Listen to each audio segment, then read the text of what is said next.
Dear student, मैं Harikesh sir स्वागत करता हूं आपका एबीसीडी स्टडी पॉइंट में। तो डियर स्टूडेंट, आइए एक नया लेक्चर से स्टार्ट करते हैं क्लास 12th की केमिस्ट्री द कोऑर्डिनेशन कंपाउंड। देखिए लेक्चर ये बहुत धांसू रहेगा डियर स्टूडेंट, लाइक सब्सक्राइब एकदम ठोक डालिए एकदम। तो डियर स्टूडेंट, आज क्लास 12th का लेक्चर रहेगा। क्लास 12 मेरे प्यारे बच्चों, क्लास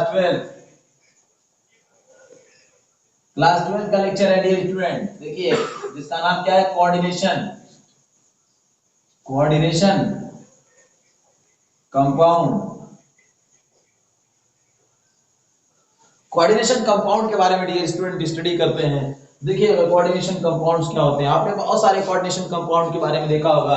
कभी कभी आपको देखने को मिलता है कि ऐसे कंपाउंड हैं।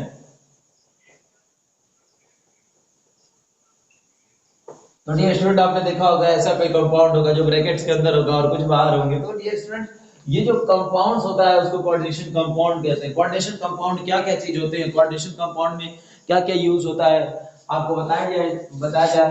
तो देखिए कोऑर्डिनेशन कंपाउंड्स जो होते हैं, हम कोऑर्डिनेशन कंपाउंड का डेली लाइफ में क्या यूज है, क्या चीज है, कोऑर्डिनेशन कंपाउंड कहाँ होते हैं।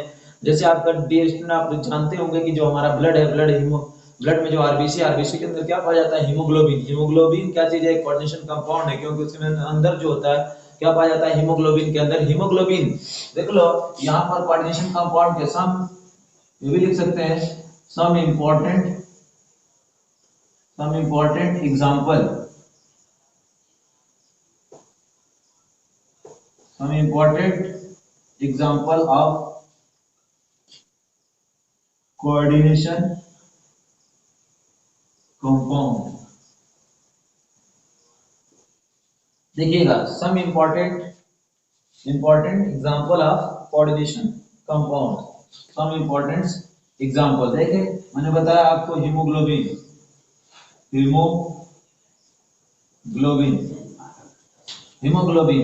ठीक है। हीमोग्लोबिन क्या चीज है dear student, haemoglobin is the also क्या चीज है, कोऑर्डिनेशन कंपाउंड है। कोऑर्डिनेशन कंपाउंड्स क्या क्या चीजें होती हैं समझना है, और एक एक चीजों को उसमें हम लोग पढ़ेंगे। पहले तो थोड़ा सा लेक्चर आगे जाएगा तभी डियर स्टूडेंट आप समझ पाएंगे, ठीक है। हीमोग्लोबिन हो गया आपका, हीमोग्लोबिन के अंदर कौन सा मेटल पाया जाता है, आयरन। हीमोग्लोबिन के अंदर कौन सा मेटल होता है डियर स्टूडेंट, आयरन होता है। क्या होता है, आयरन है।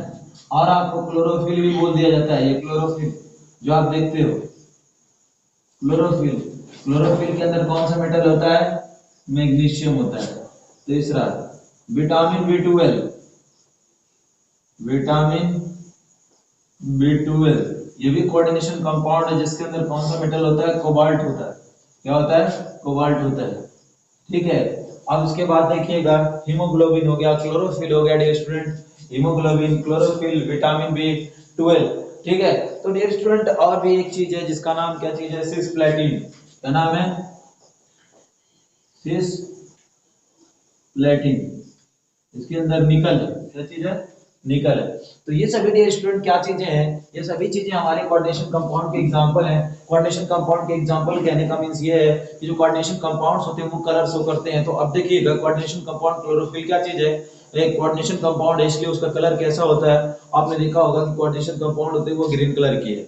हीमोग्लोबिन का ब्लड का कलर कैसा होता है, रेड होता है, क्योंकि उसमें क्या चीज है, मिक्सअप है, कोऑर्डिनेशन कंपाउंड हमारा प्रेजेंट है, इसलिए वो कलर शो करती है, ठीक है। तो कोऑर्डिनेशन कंपाउंड मोस्टली वो क्या करते हैं, कलर शो करते हैं। सबसे पहले आप समझिए कि कोऑर्डिनेशन कंपाउंड क्या होता है, कोऑर्डिनेशन कंपाउंड के बारे में पढ़ना है। तो कोऑर्डिनेशन कंपाउंड में क्या क्या चीजें होंगी हम लोग जानेंगे, लेकिन उससे पहले मैंने बता दिया आपको डेली लाइफ में एग्जांपल्स क्या चीज है। तो हम दही में जो खाते हैं विटामिन B12 मिलती है, ठीक है। दही में कौन सी विटामिन मिलती है, कर्ड में विटामिन B12 मिलती है, जिसको हम लोग क्या कहते हैं, उसके अंदर वो भी एक कोऑर्डिनेशन कंपाउंड है, जिसका एग्जांपल क्या चीज है, कोबाल्ट है। सिस्प्लेटिन है, मैंने बताया था सिस्प्लेटिन, ये चीजें क्या चीज है, सिस्प्लेटिन जो है ये जिसके अंदर क्या चीज है, निकल है, ये एंटी कैंसरस होती है। इधर this is the most effective drugs of the cancer, यानी ये बहुत ही जो कैंसर आपको पता है लाइलाज डिजीज है, लेकिन उसका ट्रीटमेंट करने के लिए सिस्प्लेटिन का यूज किया जाता है डियर स्टूडेंट। तो देखिएगा कोऑर्डिनेशन कंपाउंड में 4 एग्जांपल आपको बता दिए और बहुत सारे एग्जांपल्स हैं। तो डियर स्टूडेंट आप समझिए कि क्या क्या चीजें होती हैं। मैं आपको ये बता दूं कि इसके बारे में बहुत हिस्ट्री है कोऑर्डिनेशन कंपाउंड के बारे में। कोऑर्डिनेशन कंपाउंड एक हिस्ट्री इस तरीके से हिस्ट्री भी इसकी है, जैसे अलेक्जेंडर फ्लेमिंग ने अपने वर्ल्ड वार में यूज किया था, सॉरी अपने युद्ध जब पर्शियन कंट्री से उसका क्या चल रहा था, वार चल रहा था, तो उस टाइम पर उसने मैडर रूट को यूज किया था। मैडर रूट क्या होती है, तो उसके मैडर रूट्स के जो होते हैं वो एक पिगमेंट देती है जिसका एक काम ये कलर देती थी, जिसका नाम क्या था, रेड कलर था। रेड कलर उसके क्या सैनिक यूज किए थे तो पर्शियन कंट्री को हराने के लिए। इसके पीछे बहुत सारे लॉजिक है डियर स्टूडेंट, और बहुत सारी महंगी महंगी पेंटिंग बनती है, तो उसके अंदर जो कलर्स यूज होते हैं डियर स्टूडेंट, वो सभी क्या होते हैं, कोऑर्डिनेशन कंपाउंड्स के ही होते हैं। तो सबसे पहले बात ये समझते रहे, कोऑर्डिनेशन कंपाउंड्स जिस अगर हम लोग वो ब्रांच जिसमें बोला जाता है जो वो ब्रांच जिसके बारे में वो ब्रांच जिसमें हम लोग कोऑर्डिनेशन कंपाउंड के बारे में पढ़ते हैं, वो ब्रांच जिसमें हम लोग कोऑर्डिनेशन कंपाउंड के बारे में पढ़ते हैं, that branch of chemistry in which we study about coordination compound. Coordination compound के बारे में जिस ब्रांच में पढ़ा जाता है उस ब्रांच को हम लोग क्या कहते हैं, कोऑर्डिनेशन केमिस्ट्री कहते हैं। क्या कहते हैं, कोऑर्डिनेशन केमिस्ट्री कहते हैं। क्या कहते हैं, कोऑर्डिनेशन केमिस्ट्री कहते हैं। क्या कहते हैं, कोऑर्डिनेशन केमिस्ट्री कहते हैं। तो ये सारी चीजें क्या है, एग्जांपल्स हैं। एग्जांपल्स के बाद ये है कोऑर्डिनेशन कंपाउंड। अब तो हम ये देखेंगे कि कोऑर्डिनेशन कंपाउंड कैसे बने होते हैं, क्या क्या चीजें होती हैं। तो इसको डियर स्टूडेंट लिख लो, एग्जांपल्स।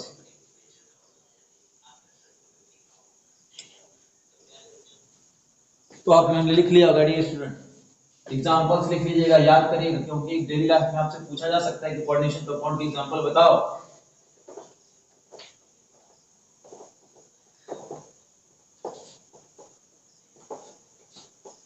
कोऑर्डिनेशन कंपाउंड को जिसमें हम लोग स्टडी करेंगे उसको क्या कहेंगे, कोऑर्डिनेशन केमिस्ट्री। उस ब्रांच को कोऑर्डिनेशन केमिस्ट्री कहेंगे।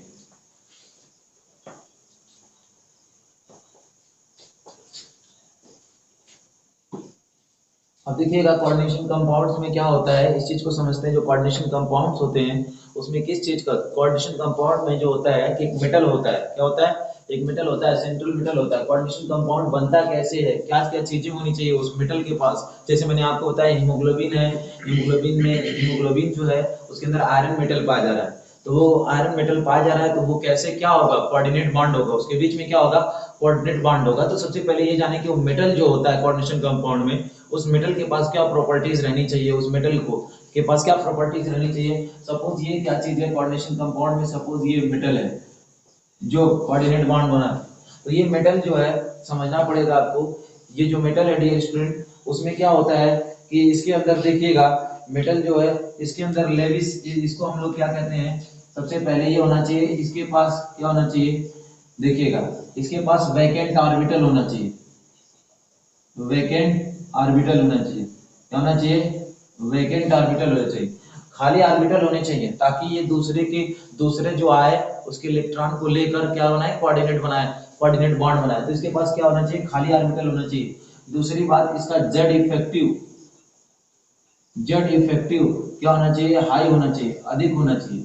जेड इफेक्टिव हाई, यहाँ पर क्या लिख सकते हैं, हाई लिख सकते हैं। मतलब इलेक्ट्रॉन लेने की जो चाहत है इसकी, इलेक्ट्रॉन को लेने की जो क्षमता है वो अधिक होना चाहिए, जिसको हम लोग क्या कहते हैं, प्रभावी नाभिक आवेश। जेड इफेक्टिव क्या होना चाहिए, अधिक होना चाहिए। फिर उसके बाद देखिएगा डियर स्टूडेंट, उसके बाद हम लोग क्या देखेंगे कि इसकी चीज जो है, क्या चीज, यहाँ पर साइज क्या होनी चाहिए, इसकी साइज क्या होनी चाहिए, साइज इसकी स्मॉल होनी चाहिए।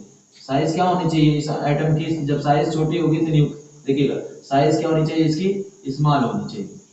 साइज क्या होनी चाहिए, स्मॉल होना चाहिए।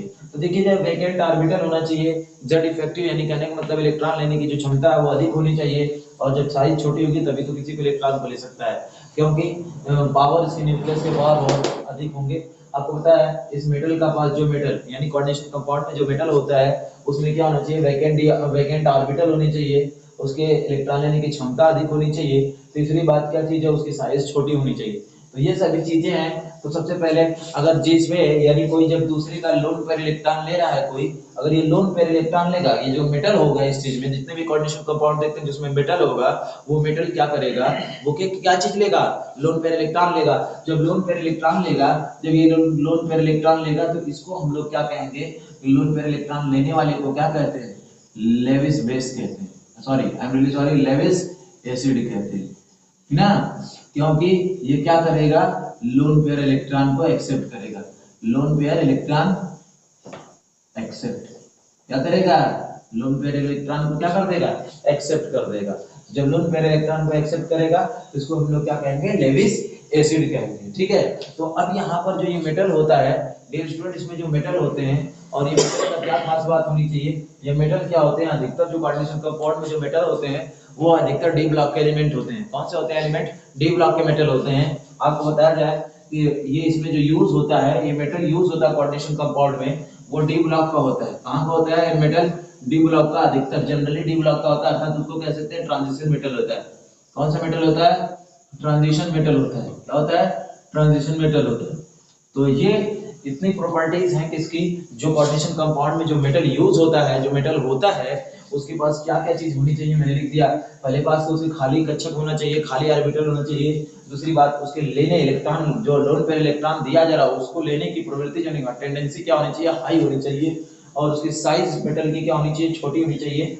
ये डी ब्लॉक का एलिमेंट होना चाहिए, अर्थात तो ट्रांजिशन मेटल होना चाहिए। ठीक है ना, डी ब्लॉक में भी क्या चीज, ट्रांजिशन मेटल। आपको तो पता ही है ट्रांजिशन मेटल क्या होता है और डी ब्लॉक क्या होता है। डी ब्लॉक में एलिमेंट जो होते हैं जिनके डी सेल्स भर जाते हैं, जैसे D10 है, अगर किसी के लास्ट में D10 है तो ये ट्रांजिशन मेटल नहीं है। डी वाला फोर्स जो होना चाहिए, डी सबसेंस जो होना चाहिए, उसकी क्या होना चाहिए, खाली होना चाहिए। जब खाली होगा तो उसी चीज को हम लोग क्या कहेंगे, ट्रांजिशन मेटल। अगर D6 किसी में है, D7 किसी में है, D8 किसी में है, तो ये सब ट्रांजिशन मेटल है। और D10 हो गया किसी में तो वो ट्रांजिशन मेटल नहीं है। समझ गया ना बात। तो इसमें देखिए इतनी प्रॉपर्टीज होनी चाहिए मेटल की। ठीक है, तो आपको मैं बताऊं कि किस तरीके से कोऑर्डिनेशन बॉन्ड, कोऑर्डिनेशन कंपाउंड्स होते हैं। तो आइए हम एग्जांपल लेते हैं, आपको बताएं। देखिए सपोज यहां से यहां पर आइए, डियर स्टूडेंट आप यहां पर आइए और देखिएगा कि क्या होता है।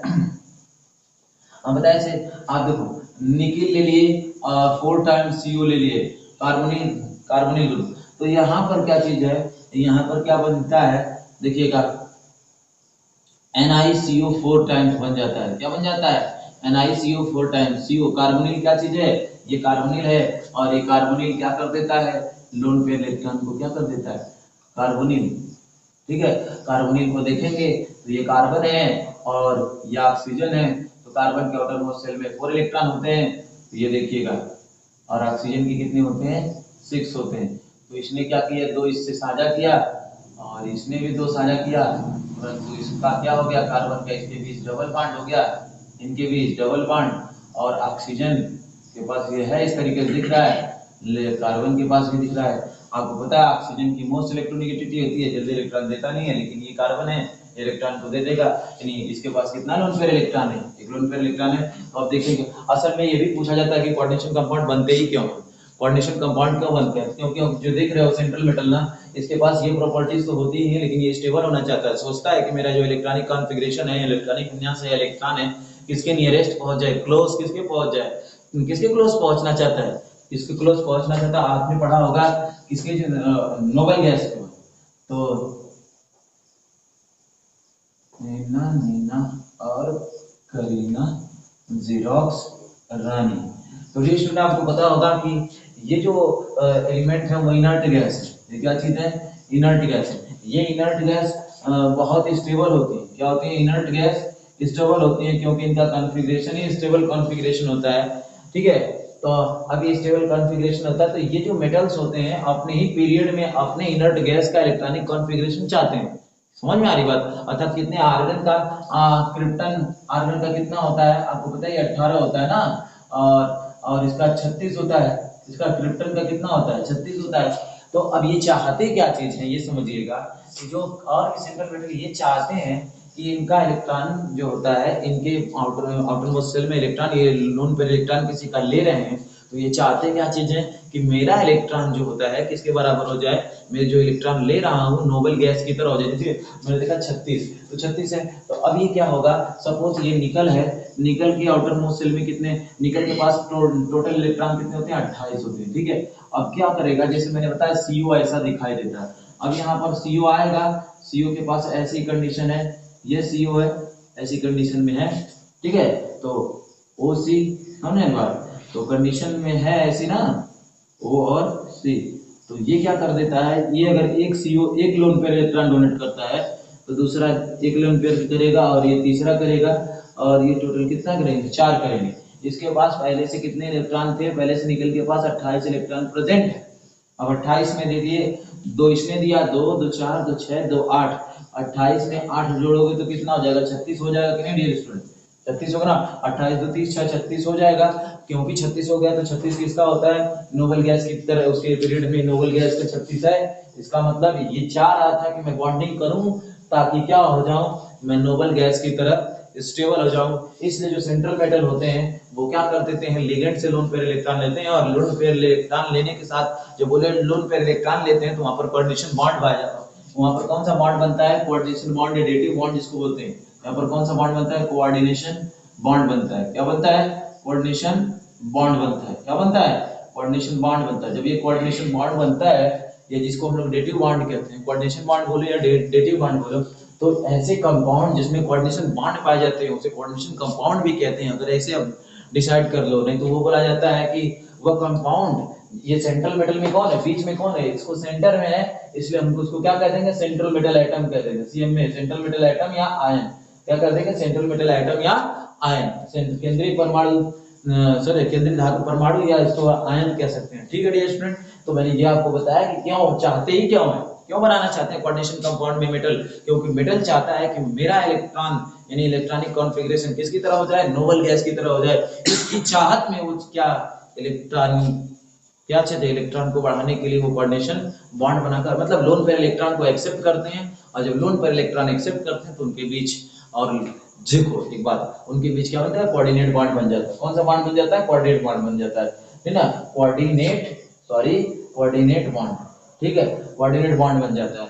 एक बात और है, जो लोन पेयर अब इलेक्ट्रॉन, जो भी लोन पेयर इलेक्ट्रॉन डोनेट करता है, जो भी लोन पेयर इलेक्ट्रॉन डोनेट करता है उसको हम लोग क्या कहते हैं, लिगेंड कहते हैं। क्या नाम रखना, जो भी लोन पेयर इलेक्ट्रॉन डोनेट करता है बच्चा, उसको हम लोग क्या कहेंगे, लिगेंड कहते हैं। जो भी लोन पेयर इलेक्ट्रॉन डोनेट करता है उसको क्या कहते हैं, लिगेंड कहते हैं। तो आपको मैं समझाया कि जो बीच में है उसको क्या कहते हैं, सेंट्रल मेटल एटम, याद रखना।